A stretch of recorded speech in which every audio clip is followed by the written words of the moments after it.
Thank you so much for checking out this video. You are going to go on a ride with me to check out my first effects processor in over 20 years.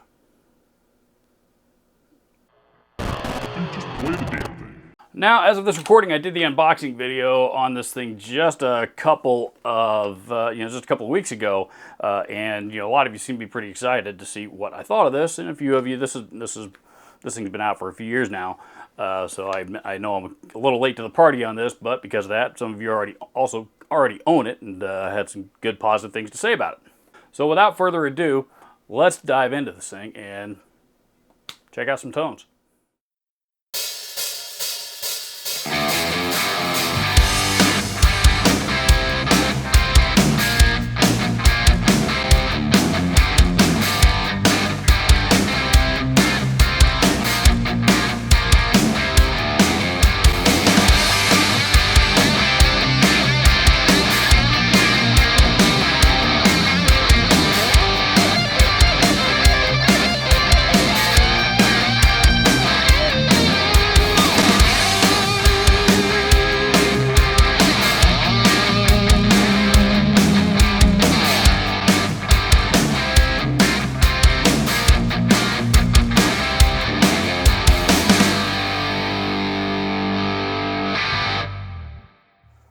Okay, now this is not an instructional video or or a how-to video or anything like that, on the full operation of this particular unit. So I'm not going to go through everything, like the the loopers and drum machines and all that kind of stuff.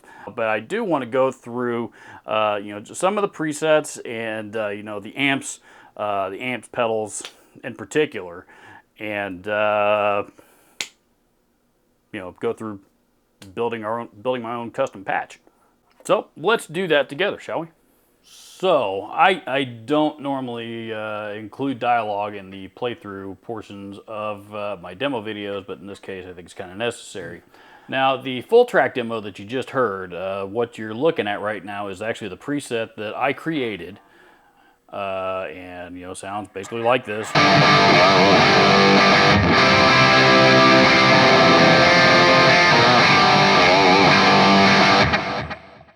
And that was the lead tone in the demo that you just heard, and as such, I named it after me.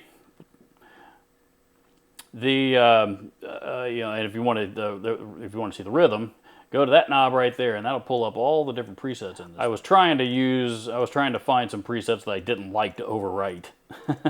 It didn't seem like there was any any like empty presets that I could just add to instead of having to overwrite the ones that are already in there. But anyway, that's kind of a lower gain, more of a rhythm rock version of the lead tone that I was using, which it's obviously based off of a Marshall Plexi. So let's get into the good stuff here. This thing is pretty easy to use. Again, this is the Plexi, the Plexi amp that I was basing my sound off of. Over this, all the other parameters over here, all the additional stuff. So if I want to turn the reverb off, easy enough. Turn the modification off.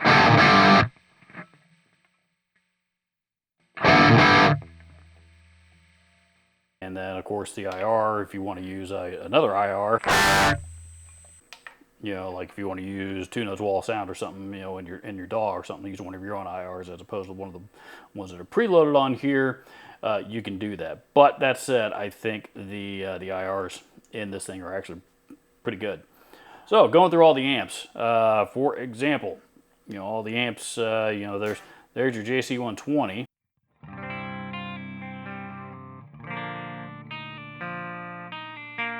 My all-time favorite clean channels, or clean sounds. And each of these 4 knobs controls these parameters up in here.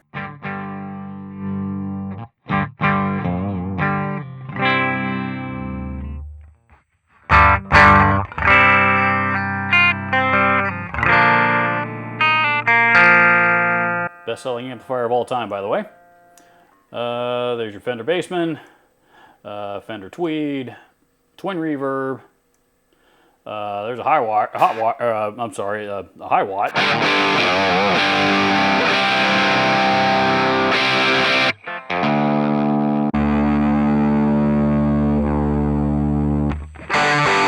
Probably some kind of a Mesa Boogie combo.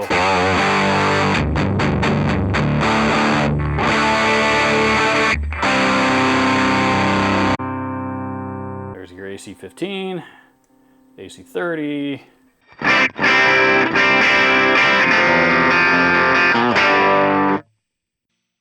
And the plexi that I used in the demo.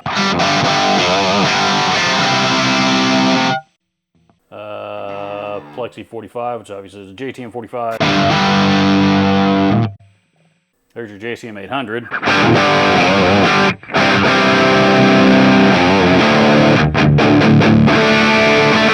The Marshall amps in this unit are really, really good. Watt plexi, SLO 100.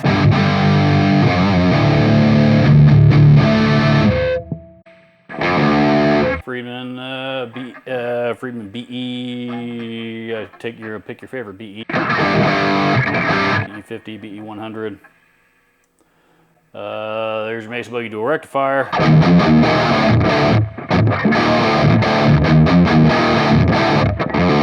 Lacking gain on there, just out of curiosity.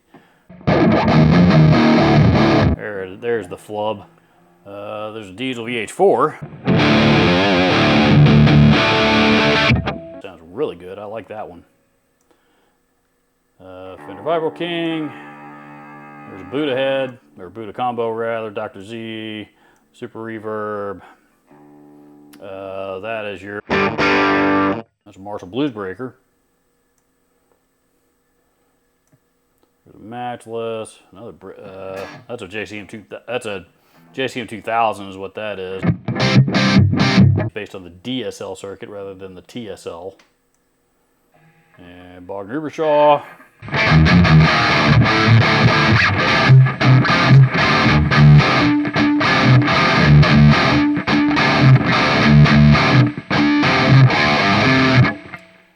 And then you're getting into, these are all bass amps, so it has bass amps included in here as well. The Optima Air, this is based off of New X's acoustic preamp.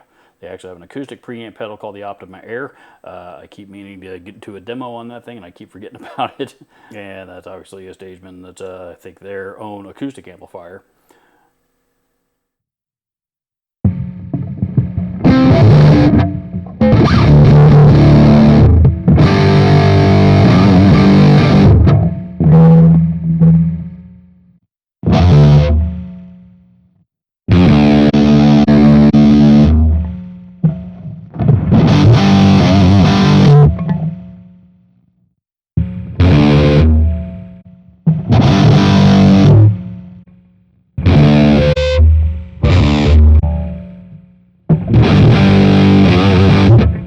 Ton of low end for a 5150. Too much for my liking, to be honest. Let's see, Princeton, and that's the last one. So anyway, most of the amps in here are really, really good. I really like the Fender clean, the Fender stuff with the clean tones. The Roland JC120 I think is excellent, and the Marshall amps in particular. The Marshall, the Diesel. The Marshall and the Diesel, all the Marshall amps and the Diesel, I think, are probably my favorites. There's the Diesel VH4.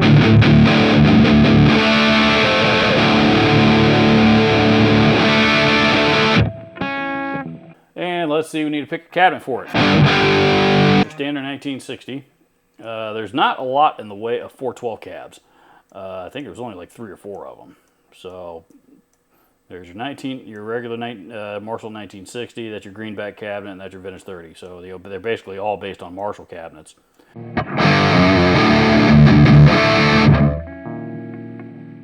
And then there's tons and tons, we're getting into bass cabs now. And there's also acoustic IRs. And the third party, this I'm assuming is where you would add your own IRs to the mix, should you choose to do so. Let's see, we go back the other way. There's the cabinet portion of the JC120. You can also adjust the microphones. So let's go back to the, let's go to the Vintage 30 cabinet.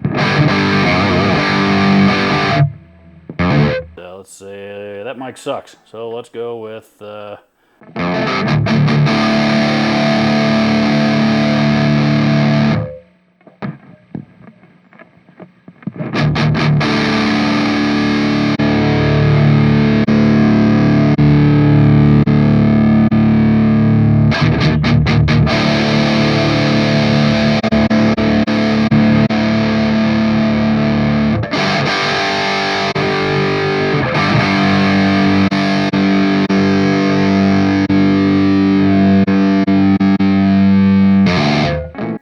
421. If you notice down here, that little green arrow right there will highlight which parameter that you're on. So obviously starting with the amp, that's where most amp tones are going to be based around. Go all the way to the beginning. So there's a wah sound, and there's several different wahs to cycle through. I got the bad horsey, I like that one. I want to turn that one on, for example. And then you can also simply push the button. Oops. To turn it on and off. Same with the compressor. I think there's a few different compressors in here to choose from. That's the Ross compressor. I'm assuming that's probably the Keeley comp. That one, I'm not sure what that is. Obviously something a lot more complex than I know how to use. So, but I don't really use compression anyway, so I'm gonna leave that one off. The gate, there is one noise gate in here, and you're looking at it. Obviously, it's based on the old Boss, not the NS2, but the gate before it. And I do find, obviously the tones I've dialed in are pretty noisy, so I'm leaving those as is. Tone bill is your distortion and overdrive pedals. These are pretty cool.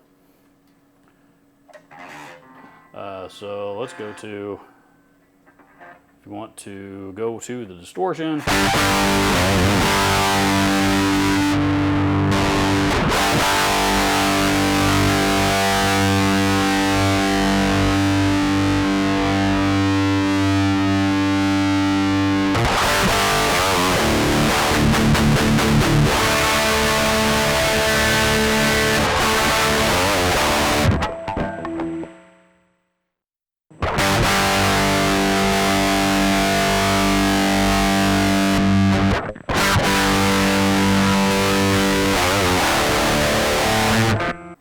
So pretty cool for solo boost. And a lot of these controls, by the way, can be activated with these three switches. If it's something that has a tap tempo feature on it, usually you can do that with that one, or you can cycle through them yourself with the included 2-button foot switch and the included TRS cable. Which is, I do have this hooked up. I'm not really using them at the moment, but they are plugged in. Going through all of these different, all the different drive pedals. There's Big Muff, version of it anyway. Steel Singer, there's a fuzz face. Boy, touch wah. There's the good old-fashioned tube screamer, DS1. Oops. RC booster.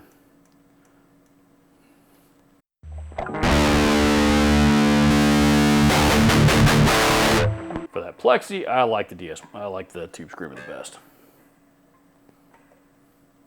All right, there's amps we already talked about, cabs we already talked about. There's an EQ. Should you want to EQ, add another EQ curve to your signal chain. This controls what is, this is just your send and return control. So this unit does have an effects loop on it. So if you want to add your own effects externally, you can do that, and then control the units, or I'm sorry, control the levels, input and output, send and return, with this parameter right here. So that's what this one does. Modulation, you get all kinds of stuff going on in here. There's a a lot to choose from. Chorus, vibrato. Oops, let's turn it on so you can hear them.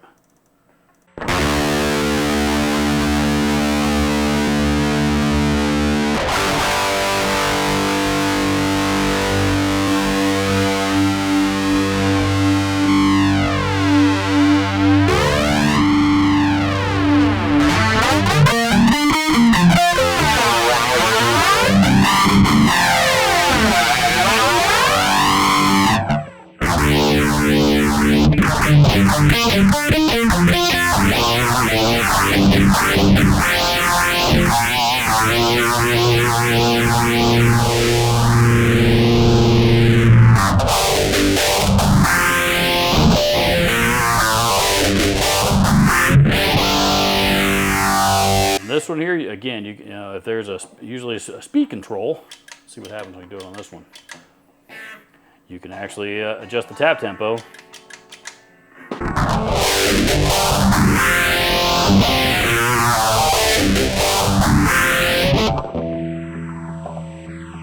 There's phase 100, the TC Electronic SCF pedal from the 80s, which is a classic. Univibe.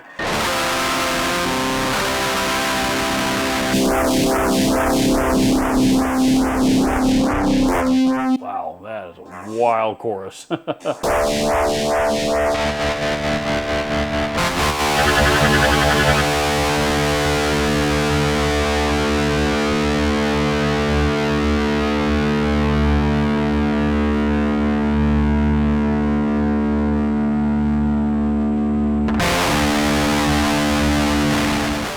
Stereo chorus, which is pretty cool.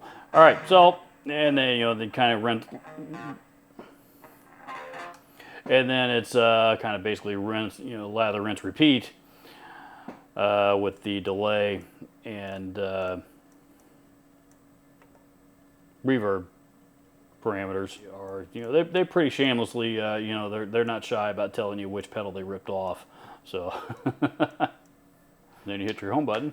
There you go, and that right there is how you set your, you know, basically you go adjust all those parameters, and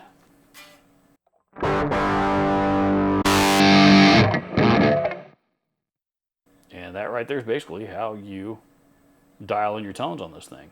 I was pleasantly surprised. It was a lot easier than I thought it was going to be.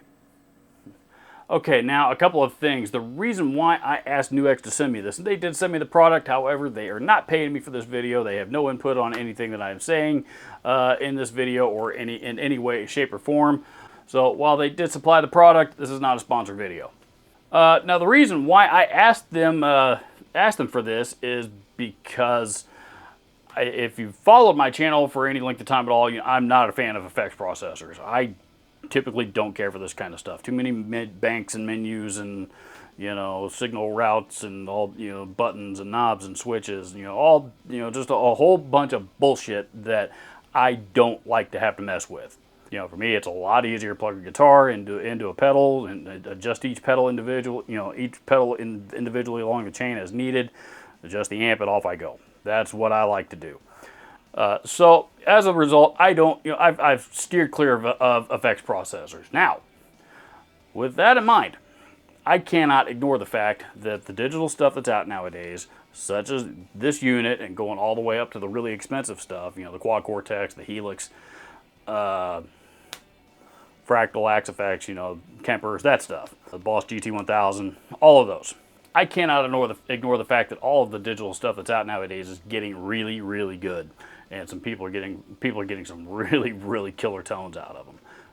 So I figured maybe it's time to forego my fear of you know, of technology in this instance, and you know, see what I'm able to do with it. And I'm glad I did, because it turns out that the usability on this thing is actually very intuitive. You know, and designed really for stupid people like me. You know, but at the same time, is, you know, you can build some pretty complex, sophisticated signal chains out of this thing, and, you know, to be honest, really the modeling in this thing is excellent. I mean, it is really, really good. I mean, this is not despite the fact that this thing is only $299, I mean, it can be considered a consumer grade processor, but I mean, this is getting at a pro grade. Native on this thing is that good. Some things that I was not real impressed with, most of the presets on, at least the ones that I tried, most of the presets, you know, I wasn't crazy about. You know, there was a couple of them that, you know, I know Pete Thorne actually has, you know, that he's got a couple of signature presets, you know, and I watched this video and they sounded great. You know, I didn't get the same results with them out of mine, but, you know, granted, I'm not Pete Thorne either.